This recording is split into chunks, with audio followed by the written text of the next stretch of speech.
नमस्कार दोस्तों। आपको बता दूं, इस लॉकडाउन के चलते, इस कोविड-19 के चलते हर एक सेक्टर में गिरावट ही गिरावट है। बट आज आपको मैं बताने जा रहा हूं एक ऐसी सेक्टर के, एक ऐसे स्टॉक के बारे में जो फिलहाल बहुत ज़्यादा सस्ते प्राइस पे मिलेगा, बट उसकी तेज़ी आपकी दिमाग से बाहर हो जाने वाले। तो वीडियो के अंत तक देखिएगा, अंत तक देखेंगे। ही होप आपको इस वीडियो अच्छा लगेगा, इस स्टॉक के बारे में अच्छा लगेगा, बहुत सारा कुछ जान पाएंगे। तो चलिए, आप देख रहे बाजार के हिटमैन, मैं हूं आपके पर्सनल एनालिसिस। चलिए वीडियो शुरू करते हैं। आपको अगर बोलूँ, मेटेरियल से एक सेक्टर दे रहा हूँ 97.15 इस पैसे से। ओके, इस पैसे से आपको स्मॉल कैप दे रहा हूँ और इसको लोअर रिस्क दे रहा हूँ। स्मॉल कैप भाई थोड़ा सा सुनिएगा, आपको स्मॉल कैप की दे रहा हूँ और उसके बाद बोलूँगा लो रिस्क। आपके दिमाग से थोड़ा सा अभी हो रहा है ना? हाँ, स्मॉल कैप है, लो रिस्क है और आपकी प्राइस देख पा रहे हैं 97.15 एंड सेक्टर मेटेरियल्स। तो चलिए इस वीडियो से जानते हैं स्टॉक के अंदर ऐसा क्या है, क्यों आपको ऐसे स्विंग ट्रेडिंग स्टॉक से हिसाब से स्टॉक आपको रिकमेंड कर रहा हूँ, क्या है स्टॉक के अंदर, सारा सब कुछ जानेंगे। चलिए वीडियो को आगे करते हैं। अगले 6 महीने की अगर देखा जाए तो टोटल प्रोमोटर की जो होल्डिंग है वो कांस्टेंट है। यहाँ पे कोई भी शेयर बेचा नहीं गया और कोई भी न्यू शेयर यहाँ पे ऐड नहीं किया गया। तो ये एक अच्छा चीज़ है इस कंपनी की फंडामेंटल एनालिसिस की करने से पहले। म्यूचुअल फंड की बात करूँ, डोमेस्टिक की बात करूँ, फॉरेनर की बात करूँ, सारे के सारे यहाँ पे इंक्रीज मूड पे है। और ये चीज़ अगर मैं आपको बताऊँ तो बहुत बड़ी कुछ इंडिकेट कर रहा है। बहुत बड़े कुछ इंडिकेट क्यों कर रहा है दोस्तों? Mutual fund, domestic and foreigner, ये सारे लोगों का बहुत ही ज़्यादा एनालिसिस होता है एक स्टॉक के बारे में। उसके बाद ही जाके वो लोगों की इन्वेस्ट होता है। अगर वो लोगों की एनालिसिस ऐसा रहा तो स्टॉक के अंदर कुछ ना कुछ तो है खासियत जिसके बारे में लोग को पता है और इसके इन्वेस्टमेंट थोड़ा इंक्रीज होते हुए नजर आ रहा है। ये मैं बात कर रहा हूँ सितंबर 2020 जो अभी फिलहाल की शेयर होल्डिंग पैटर्न है। ओके, आप बात करूंगा इस सस्ते, आपको रेट दिखाया था ना 97.15 जो आज की क्लोजिंग है। तो आप बोलेंगे इस स्टॉक का ये ज़्यादा महंगा तो नहीं है, ऐसा नहीं है तो स्टॉक में गिरावट आ सकता है। लेकिन सब्र करो, आपकी पी रिशू दिखा रहा हूँ, जिस पी रिशू से अगर सेक्टर की पी रिशू में कंपेयर करूँ तो आपको मतलब बहुत ही ज़्यादा तकलीफ हो सकता है।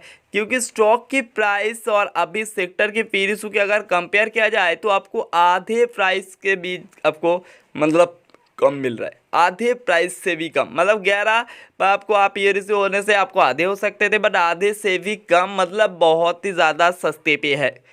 इसके वजह से मैं आपको ऐसे स्विंग ट्रेडिंग स्टॉक दे रहा हूँ and low risk and good fundamental, तीनों चीज़ हमारे चैनल आपको प्रोवाइड करते हैं। ऐसा स्टॉक आपको नहीं देते जो स्टॉक में गिरावट आए, बट आपको अगर फॉलिंग आया तो वो कभी भी गिरावट की माहौल पैदा नहीं कर सकता है। गुड फंडामेंटल स्टॉक गिरावट भी आता है बट इज सस्टेंड, उसके बाद तेज़ी, हमेशा सब कुछ इसके अंदर होता है। गुड बैट्समैन की क्या होता है ना, एक खासियत होता है, उसे कुछ ख़राब न्यूज़ चल जाता है, जैसे एक मैच में 0-1-2 किया, बट कुछ टाइम्स फॉर्म में आने के बाद 100, 50, 80 ऐसे करके उसकी बैटिंग एवरेज को क्या करता है ना, सही कर देते। वैसे एक टाइम की बैट्समैन 6 बॉल में 6 6 मार दे, उसके बाद की इनिंग्स उठ के आता है 5, 25, 30, उसकी एवरेज के साथ यहाँ पे मैटर नहीं होता है।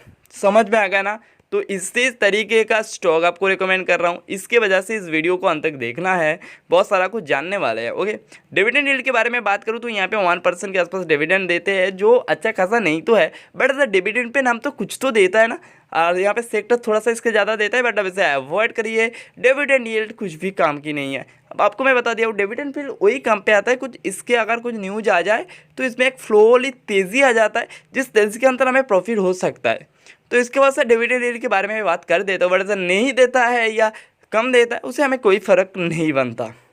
अभी इंट्रिंसिक वैल्यू कैसे पता करें दोस्तों? उसकी कितना सारा एसेट है, क्या है, उसके ऊपर अगर डिवाइड करके उसके एसेट मैनेजमेंट को बढ़ा जाए और उसके बाद एक प्राइस फिक्स किया जाए, इस कंपनी की प्राइस इतना होना चाहिए, तो उसको बोलते हैं इंट्रिंसिक वैल्यू। अगर इंट्रिंसिक वैल्यू की बात करूँ तो ये कंपनी की इंट्रिंसिक वैल्यू से अभी स्टॉक आपको बहुत ही ज़्यादा सस्ते है। अभी current price is less than इसे इंट्रिंसिक वैल्यू, तो पता चल रहा है ना स्टॉक बढ़ने वाला है, स्टॉक की तेज़ी आने वाला है। और आज भी तो आया था 2 पॉइंट के आसपास आपको तेज़ी, इतनी छोटे स्टॉक में बहुत ही ज़्यादा होता है मेरे भाई।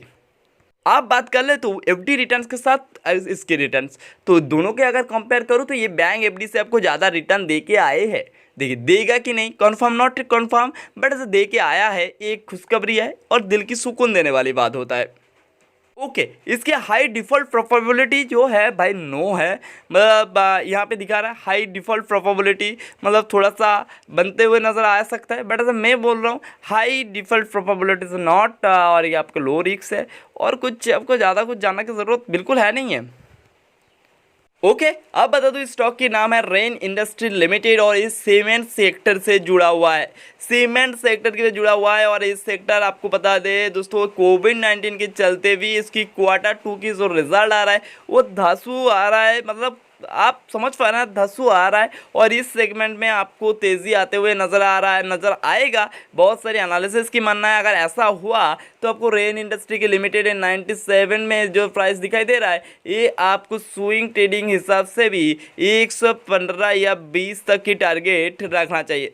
देखिए ऐसे रखना चाहिए, ऐसे तो आ सकता है, ठीक है। अगर आपको थोड़ा सा लॉन्ग पोजीशन बनाएंगे तो उसके लिए भी ज़्यादा आएगा, लॉन्ग की बात आपको नहीं बता रहा हूँ। इस स्टॉक के अगर 95 इसी पॉइंट से 97 इस जोन से अगर आप बाइंग कर सकते हो तो कर सकते हो, आपके लिए इस रेंज बनेगा और टारगेट आपके लिए बनेगा 115 से 120। तो दोनों इस लेवल से अगर टारगेट आपको अच्छा लगा तो वहाँ पे प्रॉफिट बुकिंग कर सकते हो। देखिए सारा थोड़ा सा रिस्की तो है ही है, बट आपको ऐसे फंडामेंटल गुड फंडामेंटल स्टॉक और इतना अच्छा खासा एक प्राइस पे ओके, और उसके बाद ऐसा कुछ स्टेगमेंट की जैसा ग्रोथ है उसके ऊपर डिपेंड करते हुए स्टॉक को आपको बाइंग करना चाहिए और आपके लिए ऐसे टारगेट रख के चलना भी चाहिए। ओके उम्मीद होगा आज की वीडियो आपको पसंद आया तो वीडियो को लाइक करना ना भूलिएगा। इस स्टॉक के अगर कुछ जानकारी चाहिए तो कमेंट करिएगा। ओके आज के लिए सिर्फ इतना ही, टाटा बाय बाय, मिलता हूँ अगले कोई स्टॉक की और कोई एनालिसिस लेके।